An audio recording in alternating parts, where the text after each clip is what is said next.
নমস্কার বন্ধুরা, সুপর্ণাস কিচেনের আর একটা নতুন ভিডিওতে আপনাদের অনেক অনেক স্বাগত। আশা করি সকলে খুব ভালো আছেন।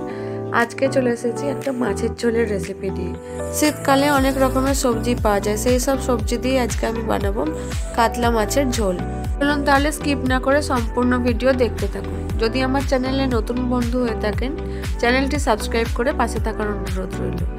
এখানে আমি নিয়েছি 4 পিস কাতলা মাছ। সবার প্রথমে মাছটা নুন হলুদ মাখিয়ে ম্যারিনেট করে নিতে হবে। আর এখানে আমার লাগছে কিছু সবজি। কি কি নিয়েছি চলুন দেখিয়ে দিই। এখানে নিয়েছি আলু বড় বড় করে কেটে নিয়েছি, লাগছে সিম, নিয়েছি ওলকপি, আর লাগছে পেঁয়াজ কলি আর বেগুন। ঝোল বানাবো তাই প্রত্যেকটা সবজি একটু বড় বড় করে কেটে নিয়েছি। চলুন এবার তাহলে ভেজে নেওয়া যাক। এখানে একটা কড়াই গরম করে এতে কিছুটা তেল দিয়ে দিয়েছি। সবার প্রথমে মাছটা আমি ভেজে নিচ্ছি। তেলটাকে খুব ভালোভাবে গরম করে তারপরেই মাছগুলো দেবেন, তাহলে আর একটাও মাছ ভেঙে যাবে না।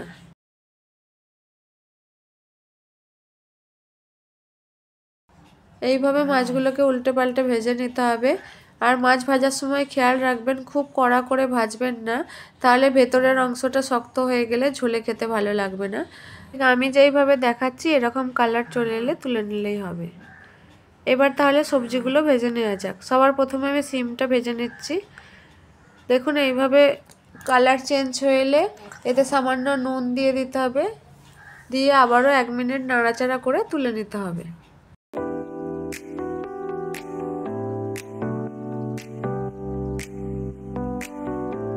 এবার ওই কড়াইয়ের মধ্যে কেটে রাখা আলু আর ওলকপিগুলো আমি একসঙ্গেই ভেজে নেব। আলু ওলকপি আলাদা করে ভাজার দরকার নেই, একসঙ্গে দিলেই হবে। 4 থেকে 5 মিনিট নাড়াচাড়া করার পর দেখুন আলু আর ওলকপিটা আমার খুব ভালোভাবে ভাজা হয়ে গেছে। এবার এখানে আমি 1/2 চামচ পরিমাণে নুন দিয়ে আবারও খুব ভালোভাবে 1 মিনিট মতো নাড়াচাড়া করে নিচ্ছি। এবার নামিয়ে নেব।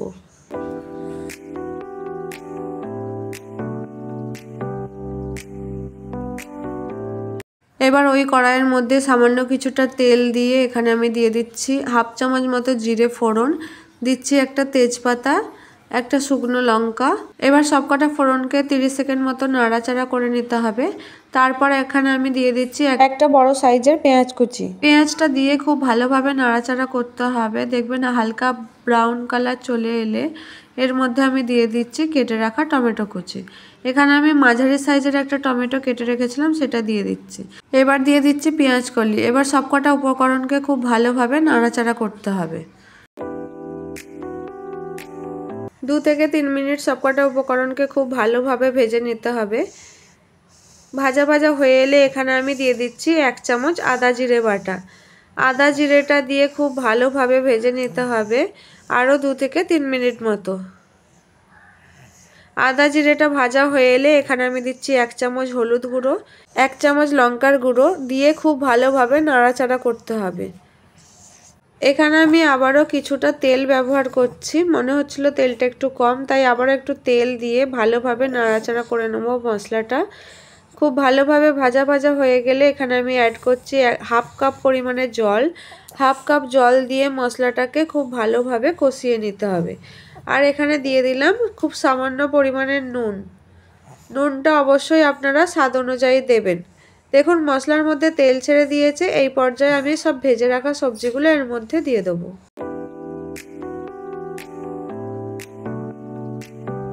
সবজিগুলোকে দিয়ে খুব ভালোভাবে নাড়াচাড়া করতে হবে। এরপর এখানে আমি দিয়ে দিচ্ছি কেটে রাখা বেগুন। বেগুনগুলো দিয়ে খুব ভালোভাবে নাড়াচাড়া করে একটা ঢাকনা দিয়ে ঢেকে দেবো 2 মিনিটের জন্য। এই সময় গ্যাসের ফ্লেমটা লো হিটে রাখবেন।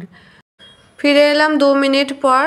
আবারও একটু নাড়াচাড়া করে আবারও ঢেকে দিচ্ছি 1 থেকে 2 মিনিটের জন্য। এইভাবে 4-5 মিনিট সবজিগুলো আমি খুব ভালোভাবে কষিয়ে নিয়েছি। এবার এর মধ্যে দিয়ে দেবো জল। এখানে আমি 3 কাপ জল ব্যবহার করছি, আপনারা আপনাদের প্রয়োজন মতো জল দেবেন। এখানে জলটা দেওয়ার পর একবার ভালোভাবে নাড়াচাড়া করে ঢেকে দিচ্ছি 15 মিনিটের জন্য। ফিরে এলাম 15 মিনিট পর। এবার আমি এখানে ভেজে রাখা মাছগুলো দিয়ে দেবো। মাছগুলো দিয়ে নাড়াচাড়া করে ঢেকে দিতে হবে আরও 5 মিনিটের জন্য। দেখুন মাছের ঝোল আমাদের একদম রেডি। গরম ভাতের সঙ্গে খেতে কিন্তু দুর্দান্ত লাগে। আপনারাও প্লিজ বাড়িতে ট্রাই করুন আর আমাকে জানাতে ভুলবেন না আজকের রেসিপি আপনাদের কেমন লাগলো।